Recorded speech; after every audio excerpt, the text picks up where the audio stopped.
Graças a Deus que nos dá a vitória por nosso Senhor Jesus Cristo, não é verdade?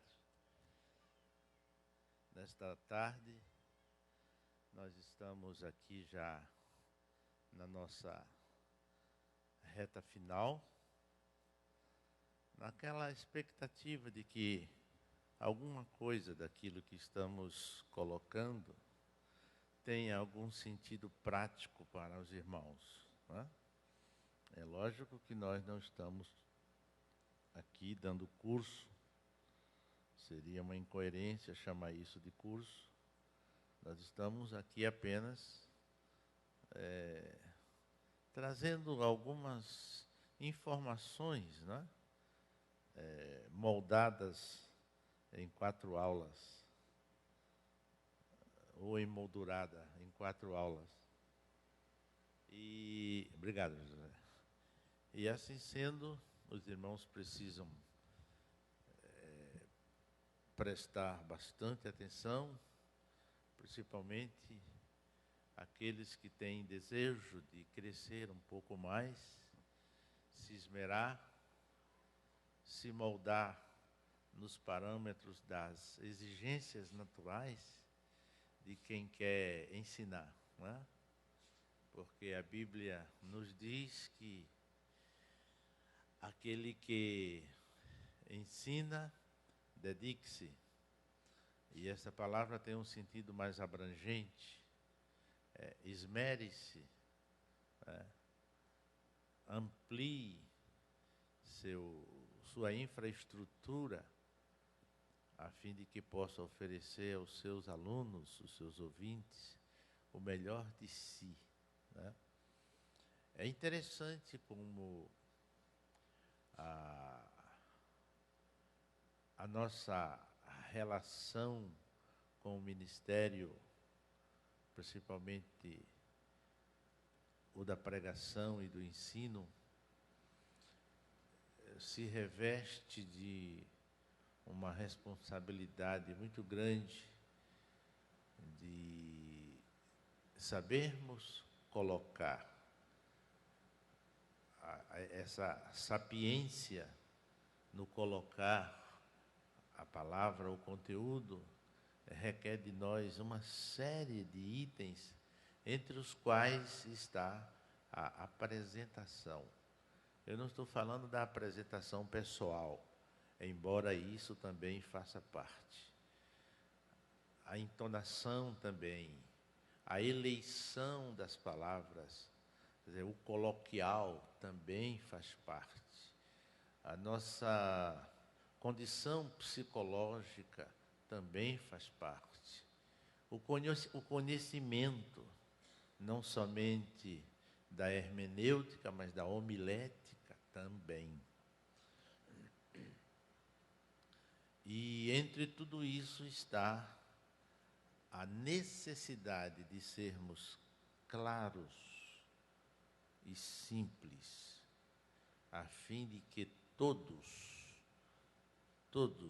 de todos os níveis, possam tirar proveito daquilo que está sendo ministrado. De maneira que, para mim, fazer tudo isso ao mesmo tempo é um desafio.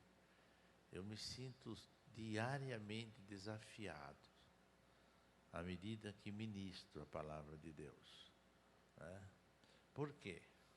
Porque se no final de uma aula minha, o meu ouvinte não mudar, quem terá que mudar sou eu.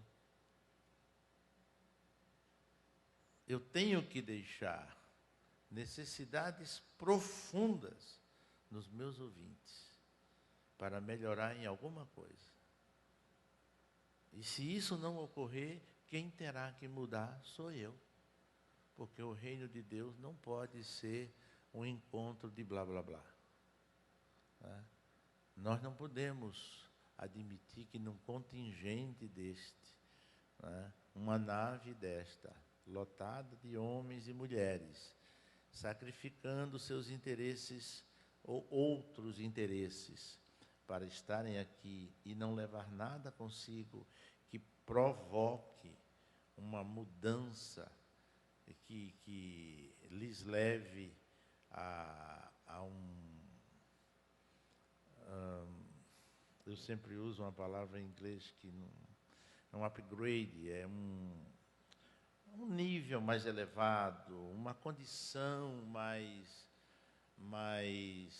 nobre, que sejamos todos mais ousados, mais conscientes, mais determinados, mais esmerados. É tudo isso que eu queria dizer. Então, isso tem um custo e isso desgasta. Eu não estou dizendo isso para justificar o meu atraso, mas eu estava envolvido com isso. Muito bem. Nós estivemos falando ontem sobre alguns pontos, porém o último deles, muito obrigado, foi quando estávamos falando sobre alguns exemplos bíblicos da educação informal. Informal, entretanto, séria. Informal, entretanto, institucional também. Porque se nós podemos chamar uma casa onde se agrega pessoas distintas, pessoas que às vezes a gente passou a conhecer no primeiro dia de aula. Conhecer entre aspas, né?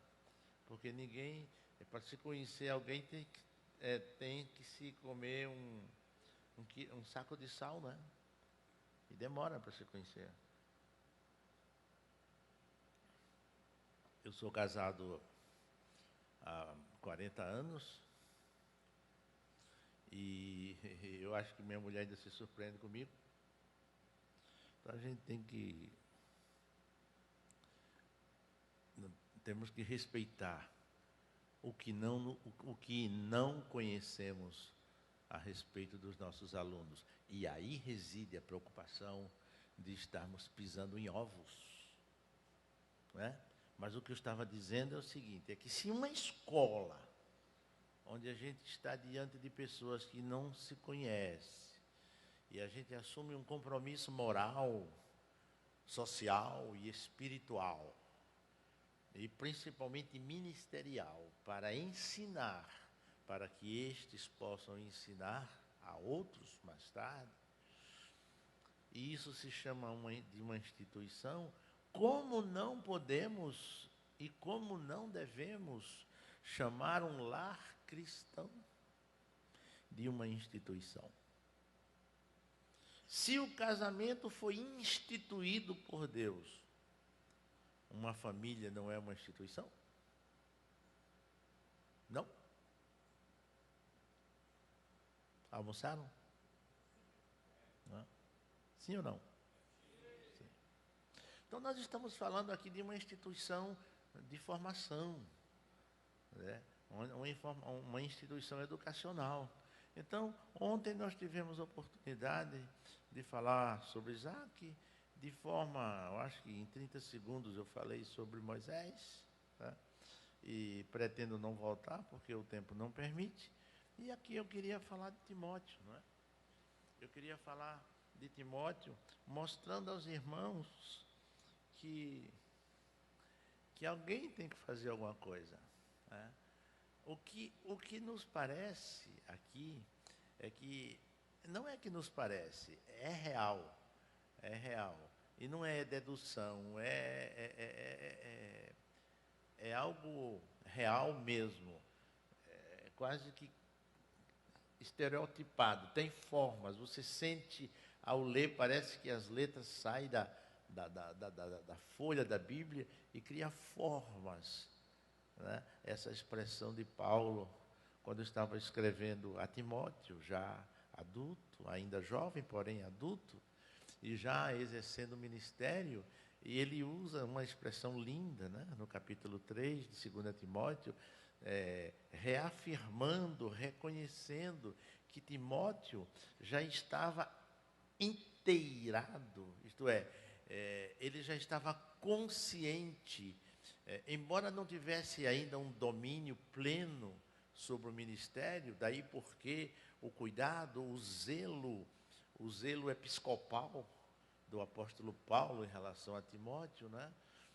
Um zelo docente, mas mais que docente, episcopal mesmo. E ele dizendo, olha, Timóteo, você precisa estar muito seguro e pôr em prática com habilidade aquilo sobre o que você está inteirado, tendo em vista que na tua infância, desde a tua infância, que você tem sido instruído nas sagradas letras. Nas sagradas letras. Então eu mostro aqui para os irmãos que o investimento no lar é fundamental, é fundamental, é fundamental. Né? O latim usa uma expressão conditio sine qua non. Ele diz que informação básica, é básico. Informação no lar é básico, é coisa básica. É mais básica do que dar de mamar uma criança.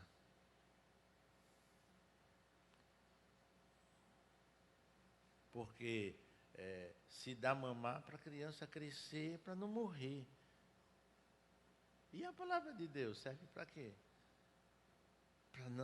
Para as pessoas não morrerem também, né? Para elas se tornarem salvas, para que todos sejam salvos, que conheçam a Cristo.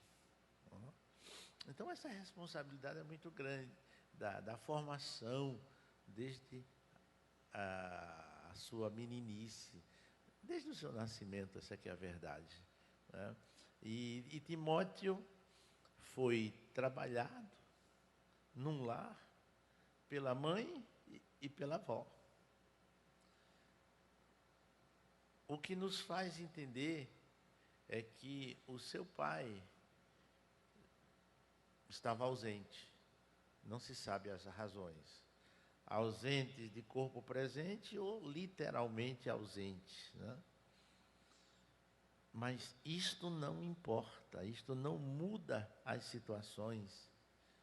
E aqui eu quero me reportar às mulheres cujos maridos ou não são cristãos ou são cristãos negligentes, que acham que a igreja é mais importante do que a família. Abra os olhos. Se seu marido é assim, assuma a ministração, a responsabilidade pela ministração da palavra de Deus ao seu ou a seus filhos. E observe que não é em vão, não é em vão. Foram duas mulheres, a mamãe e a vovó, que tomaram a iniciativa de dar uma formação, infraestrutura, embasamento para um neném, para um garoto que mais tarde veio ser um pastor e que mais que poderíamos dizer, substituto do apóstolo Paulo na igreja onde ele estava. O que é que os irmãos acham disto? A que conclusão podemos chegar? É que quando nós estamos educando alguém, quando estamos semeando em alguém com a palavra de Deus, quando estamos investindo, nós teremos muitas surpresas mais tarde, como eu tenho hoje. Eu fui pastor numa área muito carente da cidade em Curitiba. No início da minha atividade pastoral naquele bairro, eu entrava lá acompanhado. Eu entrava acompanhado para fazer visitas aos irmãos, por causa das dificuldades, a violência E assim aconteceu. Quando eu me tornei mais conhecido, ao invés de melhorar, piorou.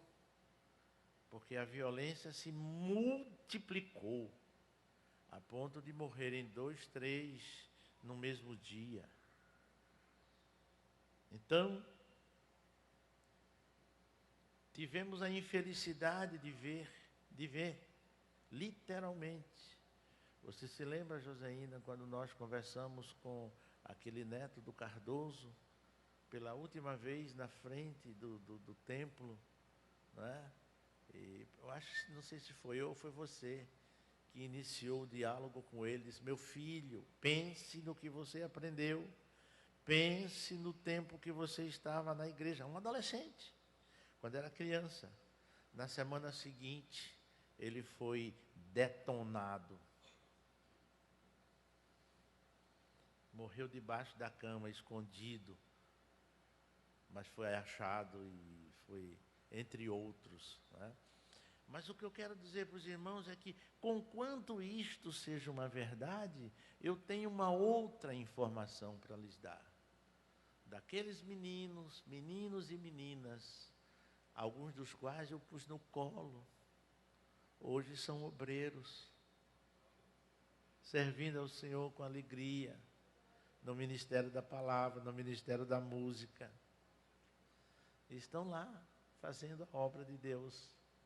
Então nós investimos e não sabemos o que Deus tem preparado para estes, né, para os quais somos agentes do conhecimento. Então invistam nos seus filhos, acreditem nos seus filhos. Eu estou dizendo isso com muita firmeza, e estou dizendo isso com gratidão a Deus.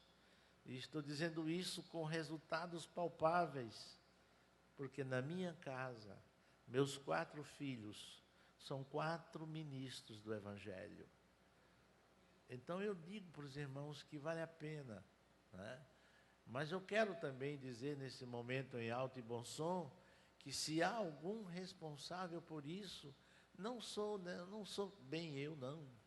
Porque quem mais investiu nesses meus filhos foi a Joseína. Foi ela tinha disponibilidade. Muitas vezes eu saía de casa às 6h30 da manhã e chegava meia-noite em casa, né? Mas a Joseína segurou o batente. E não perdemos nenhum dos nossos filhos para o mundo. Estão dentro da casa de Deus, ocupados com a palavra, com o ministério da palavra. Viu? Então vale a pena, vale a pena, vale a pena. Foi o que eu disse? Foi o que eu disse? Vale a pena, vale a pena, vale a pena. Bom, os senhores sabem que todo o ensino tem seus princípios, sejam eles quais forem.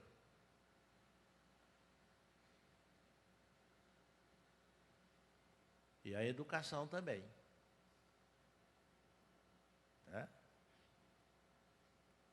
O que foi que eu disse? Todo o ensino tem seus princípios. E a educação também. Meu Deus, ficou pequeno demais isso aqui. Eu vou ter que ler isso aqui para os irmãos, se quiserem anotar. A educação tem seus objetivos, se quiserem anotar, lamento.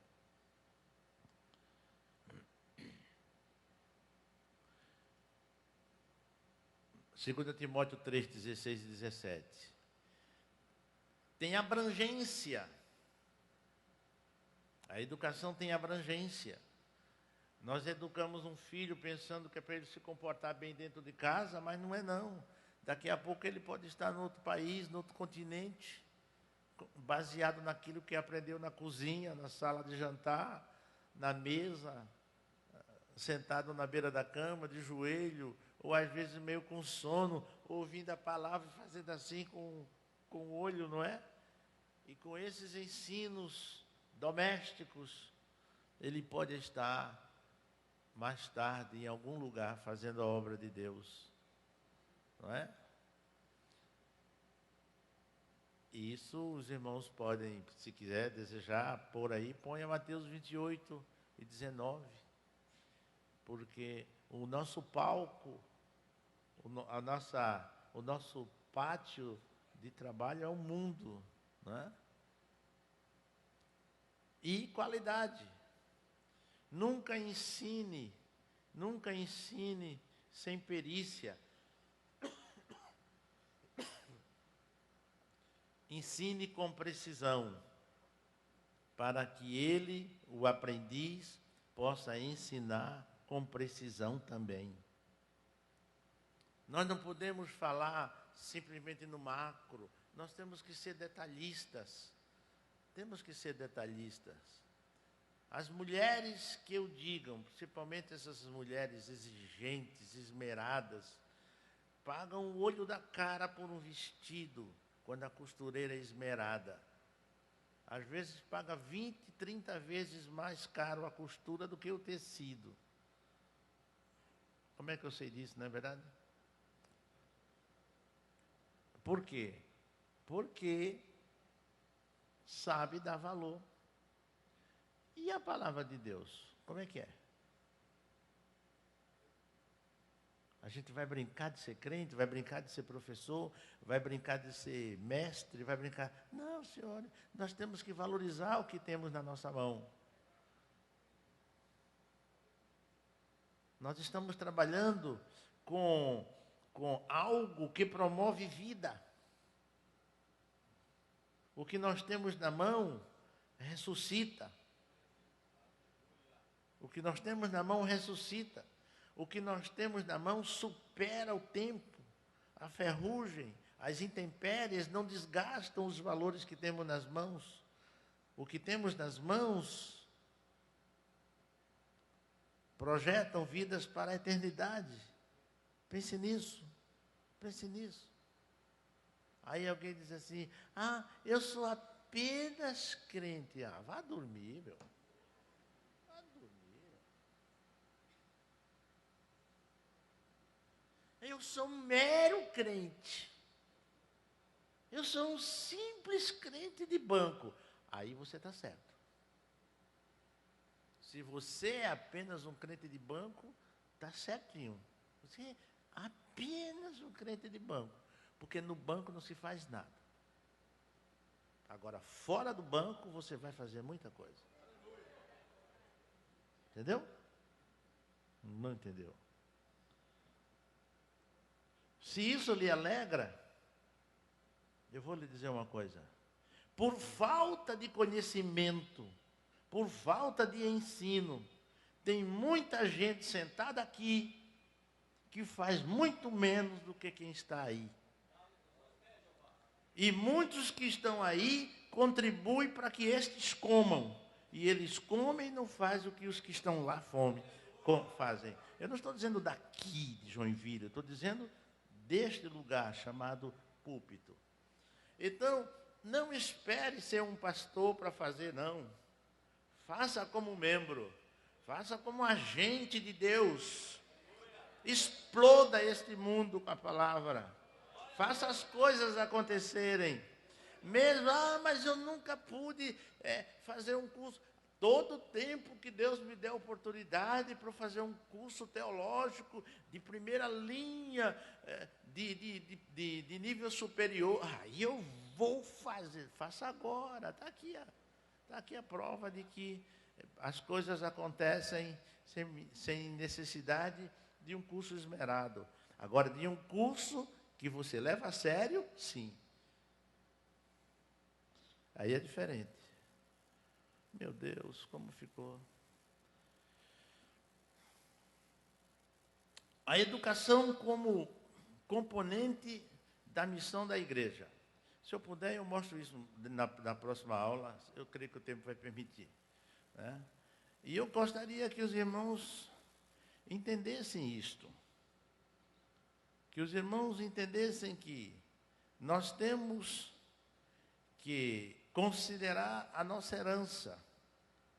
a nossa herança, de onde viemos, como fomos ensinados, o que nos foi ensinado.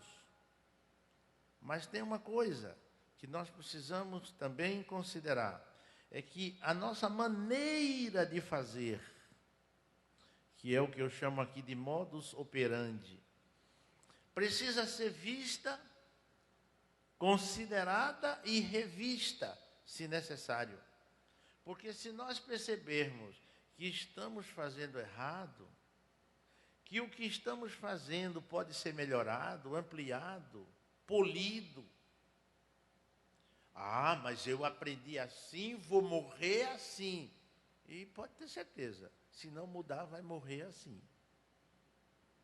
Mas é melhor que reconheça as falhas da sua aprendizagem, busque conhecimento, amplie, dê um polimento no seu conhecimento, procure recursos, procure alguém que possa ajudá-lo, tire suas dúvidas. O que se lamenta é que há muitas pessoas que ele leva consigo uma bagagem de orgulho que de repente Satanás pede para ele, do orgulho. É aquele que sabe que não sabe, mas quer provar que sabe. Querido, quando a gente não sabe e quer aprender, o impacto é apenas um segundo. Você faz assim, não sei, pronto, morreu, dali para frente você se torna outra pessoa. Não dá um segundo para você dizer, não sei. Pronto, você vai, alguém te socorre, daqui a pouco você vai saber até mais do que aquele que te ensinou. E vai fazer muitas vezes mais do que aquele que te ensinou. Basta ser humilde, não é? Mas nós temos também algo que precisa ser visto e, se necessário, revisto. As nossas práticas litúrgicas. Deixa eu dizer uma coisa para os irmãos. Está todo mundo sentado? Se o desodorante permitir, faz assim, ó. Faz. Isso, permitiu, isso, que legal. Agora respire fundo, assim, ó. Fizeram? Você não fez, não. Faz comigo. Você, rapaz. É você mesmo. Está pensando o quê? É você mesmo, vai. Ou você não respira. Porque se você não respira, você é uma estátua. Mexe o pescoço aí para ver se você está vivo. Tá. Ok, todo mundo respirou? Vou dizer um negócio. Não caia do banco. Mas tem crentes, irmão, aliás, tem pessoas que são mais assembleianos do que crente. Deu para entender? Foi o que eu disse?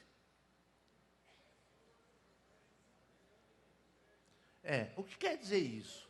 Tem pessoas que dão muito mais valor à placa da sua igreja do que o seu posicionamento diante de Deus. Ele se ancora na razão social da denominação e parece que ele está blindado. Se ele é assembleiano, pode vir o que vier, ninguém pode comigo porque eu sou assembleiano. Não se engane não. Não se engane não. Não se engane com isso não. Busque o conhecimento, porque o conhecimento vai lhe dar estrutura, o conhecimento vai lhe dar segurança, o conhecimento vai fortalecer a sua fé, o conhecimento vai lhe capacitar para o irmão ser um brilhante, dinâmico servo de Deus na sociedade. Busque o conhecimento. Viu? Agora, o que se lamenta é que, mas isso acontece com todas as denominações, é que uma vez que eu estou falando de denominações, eu queria falar também de uma terceira situação, é que no nosso modo de fazer as coisas, nós temos ganhos, em relação a muitas outras denominações, mas também nós temos perdas. Agora, é claro, nós temos muito mais ganho do que perdas. Mas nós, assembleanos, nós líderes, infelizmente, não temos tido a humildade de rever as nossas perdas. Eu vou levantar só uma. Eu vou levantar só uma. Das nossas perdas em função do nosso modo de agir. É o que eu chamo aqui de modus operandi. Se todos os que levantam a mão para aceitar Jesus permanecessem conosco, eu acho que o mundo todo era salvo. Aqui está um ponto crítico, onde nós falhamos. E muitos de nós sabemos onde falhamos, mas nós não temos a ousadia de mexermos na estrutura funcional da igreja. Eu não estou falando da igreja de Joinville, não. Eu repito o que eu já disse aqui umas 5 vezes. Eu estou falando da nossa denominação, da estrutura denominacional. Pelo menos no Brasil é assim. Eu conheço outros países onde a Assembleia de Deus tem uma outra dimensão, tem uma outra dinâmica, e não se perde tanto crente. Nós perdemos. Eu vou dar um exemplo de uma das razões pelas quais a gente perde. Um dia, um pastor ingenuamente disse: olha, meu fulano, domingo o senhor prega, tá bom? A do púlpito fez: não, senhor, pregue o senhor que ganha para isso.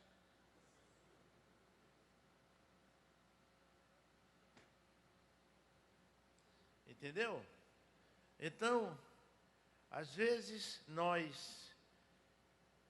eu digo nós porque eu quero me incluir, eu sou da Assembleia de Deus e eu quero pagar o preço do desgaste também. Né? E se considerando que nós estamos aqui, eu quero admitir que aqui está o ouro fino, lapidado, o diamante da igreja está aqui, né? Os líderes da igreja. Né?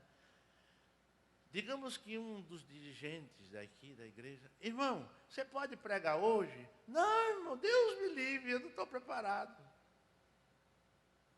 Pelo menos está mais preparado do que o dirigente, porque um dirigente sensato não faz isso, né? Não é verdade? O preletor precisa saber que vai pregar. E dependendo das suas limitações ou de suas meticulosidades, ele precisa de quase uma semana para pregar. Eu tenho sermão que faz 15 anos que eu estou construindo e ainda não preguei porque acho que não está bom. E viu como eu sou lerdo? Eu sou lerdo, eu sou quase parando. Né? Então, isso faz com que nós tenhamos nossas perdas. Então, nós temos que ter coragem de verificar onde estão as nossas perdas, as razões pelas quais elas existem, onde estão os nossos ganhos em relação às outras denominações, e vamos investir nesta maneira de agir para que esses ganhos se multipliquem. Mas, ainda de um modo geral, a nossa igreja no Brasil está mais preocupada com números do que com qualidade. É provável que eu não volte mais aqui, né, pastor Sérgio? Mas eu não estou falando da igreja de Joinville. Eu estou falando da minha igreja, onde nós podemos e devemos melhorar, porque a minha igreja é o Brasil inteiro. Nós precisamos entender que por sermos uma igreja grande, não é por isso que já ganhamos a batalha, não. Jesus ainda não veio e espera muito mais de nós. Agora, onde buscar valores? Aí está a dura tarefa. Onde buscar valores para o santo ministério do ensino? Onde buscar os capacitados? Onde buscar as pessoas sérias? Onde buscar as pessoas responsáveis? Onde buscar as pessoas fiéis?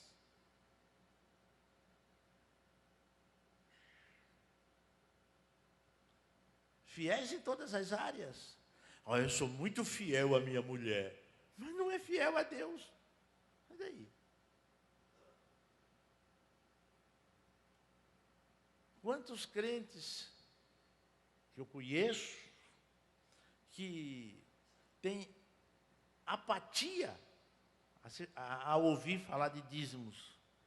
Pessoas competentes, pessoas, sabe, de alguma forma séria entre aspas, porque se você não é fiel a Deus, não vai ser fiel a mais ninguém.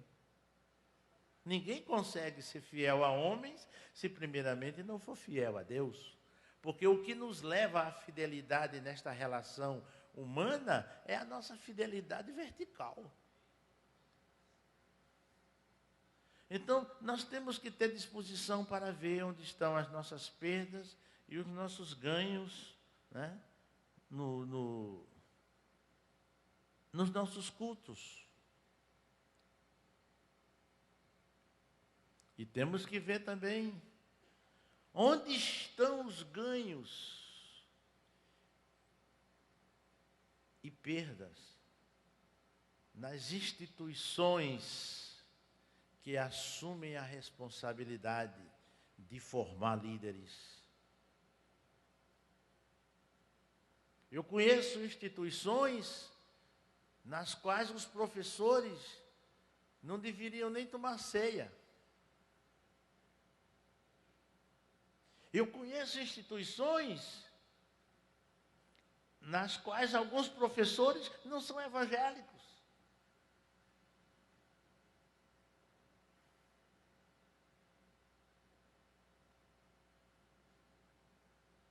Isso lhe traz algum incômodo, não traz?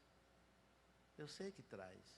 Mas eu estou partindo da premissa que estou falando para quem tem estrutura para ouvir. Eu estou partindo dessa premissa.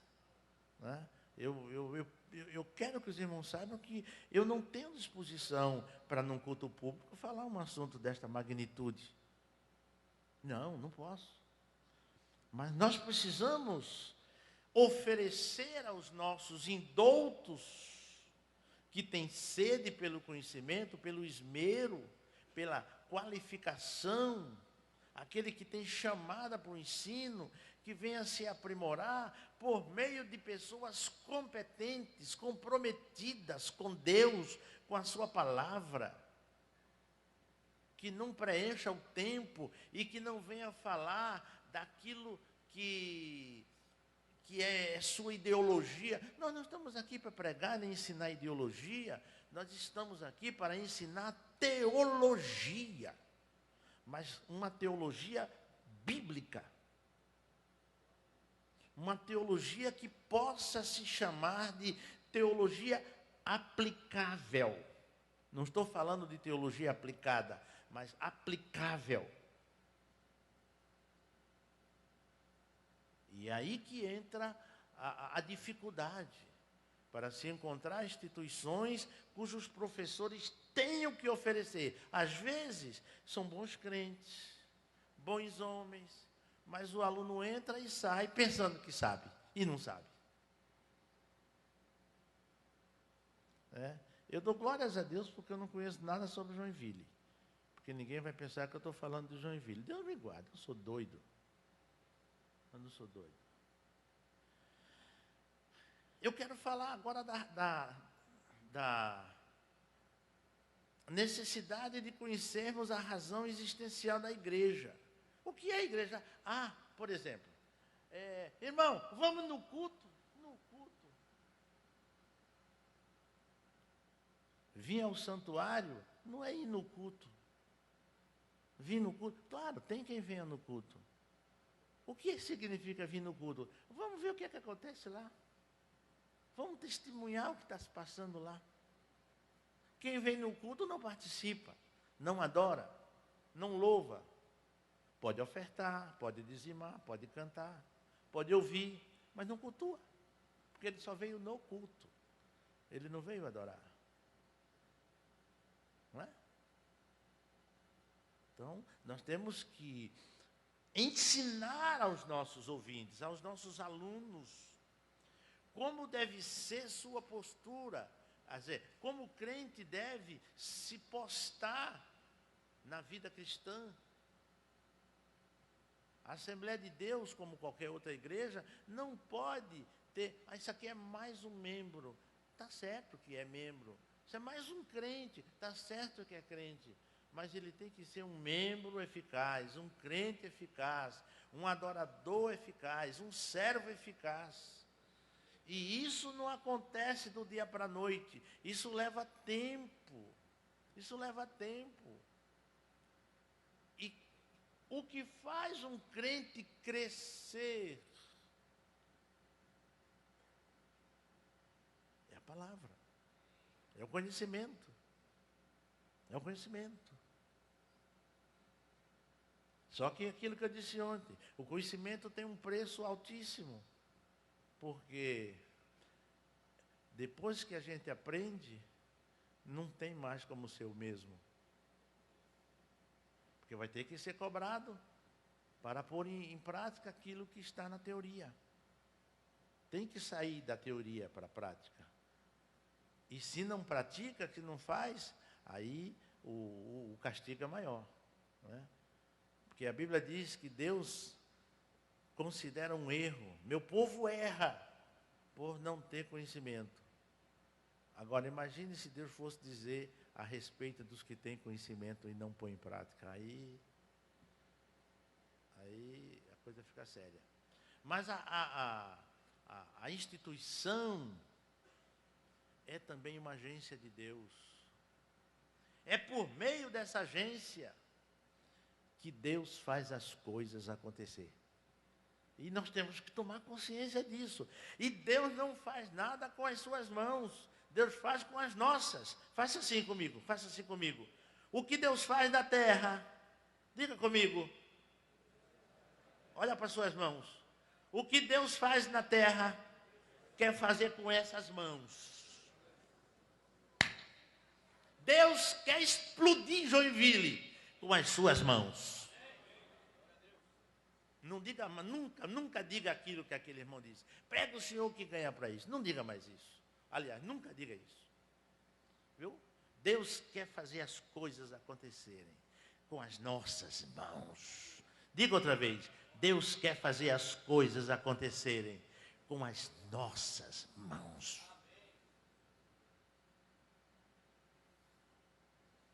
Por isso que aqui a igreja é uma instituição que pode e deve ser chamada, é uma agência de Deus para que as coisas aconteçam.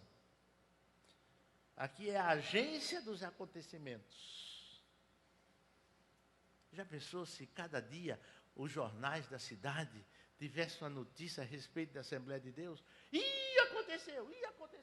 E tinha um grupo, não sei de que bairro lá, e pregando e tal, e gente chorando. Tem alguma coisa acontecendo. Mas que bom que fosse. Claro, eu não estou dizendo que não haja, mas precisa haver com impacto. As baladas não geram impacto? Os jovens todos sabem quais são na concepção deles, né? As melhores, entre aspas, as melhores baladas na concepção deles, né? O melhor bar na concepção deles. Não é verdade?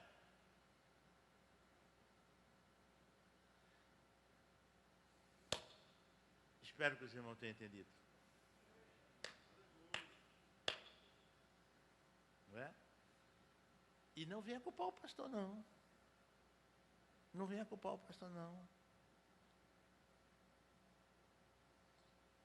Vou repetir aquilo que eu disse, que Paulo disse, escrevendo aos Romanos, capítulo 12. Rogo-vos, irmãos, pela compaixão de Deus, que apresenteis os vossos corpos como sacrifício vivo, santo e agradável a Deus, que é o vosso culto racional. E não, em outras palavras, não aceite o que está acontecendo na sua cidade. Não aceite. Não aceite. Mas transformai-vos pela renovação do vosso entendimento, para que possais descobrir qual seja a boa, agradável e perfeita vontade de Deus. Então, se Paulo está dizendo isso, é porque a gente ainda não chegou na dimensão da vontade de Deus em sua plenitude. Irmão, no dia que nós descobrirmos em plenitude qual é a vontade de Deus para a nossa vida, a gente vira uma bomba explodindo aí. Os irmãos não têm ideia do que o Espírito Santo é capaz de fazer com uma pessoa só. Quanto mais com uma instituição. Não é verdade? Tanto é que, por último, eu coloquei que a igreja é o ambiente no qual o crente deve descobrir o seu papel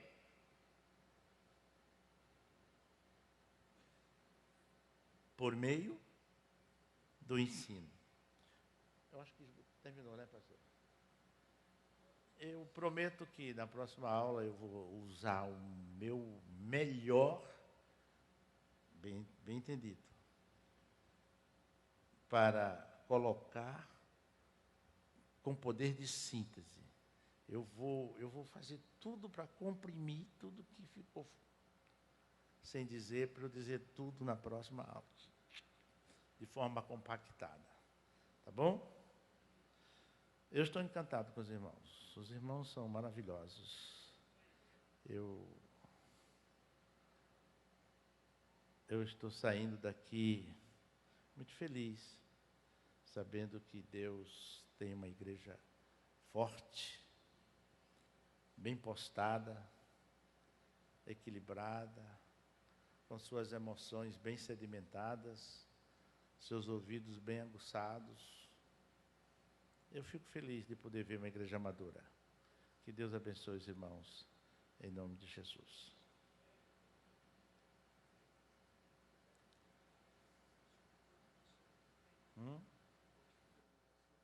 Posso, sim, Senhor. Está sendo pedido aqui para que a gente faça uma oração, e eu peço à igreja que fique em pé.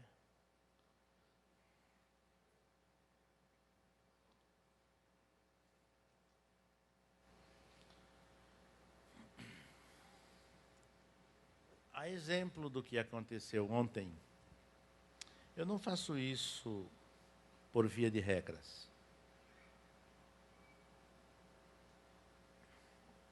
Mas agora que nós estamos afunilando o nosso material, estamos saindo do abrangente para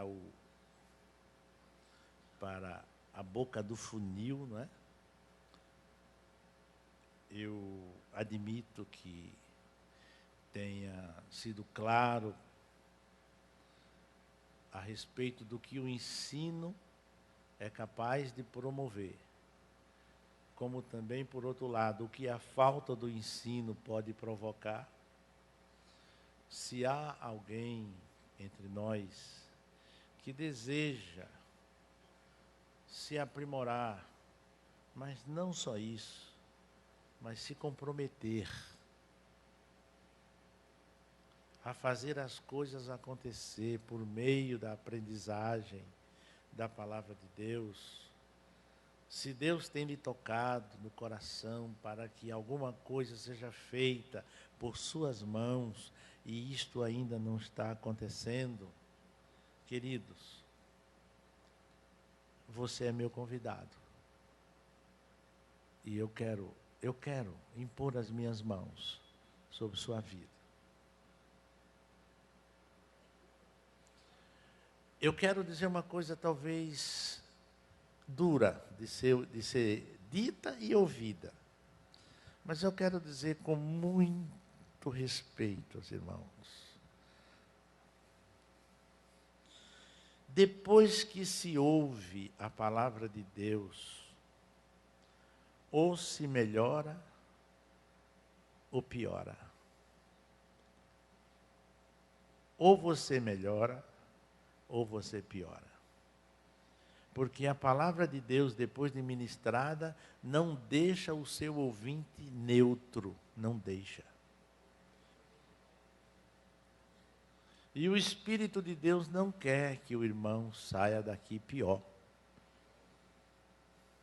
Se o irmão entende que precisa melhorar, se esmerar, e deseja ardentemente melhorar, não há nem sexo, nem idade, nem condição. É só o irmão querer. Deus quer faz tempo.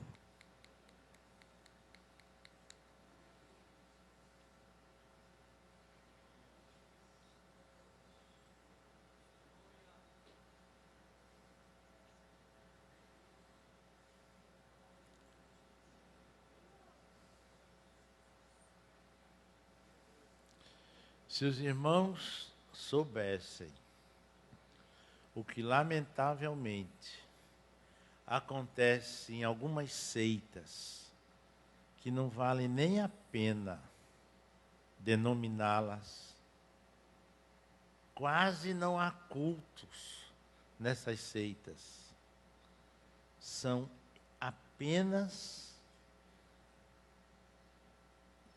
reuniões de treinamento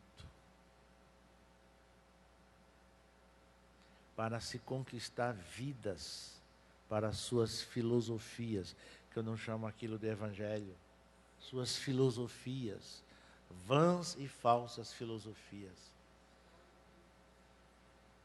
Nós temos aqui, semanalmente, agências de ensino, departamentos de ensino, cultos de ensino.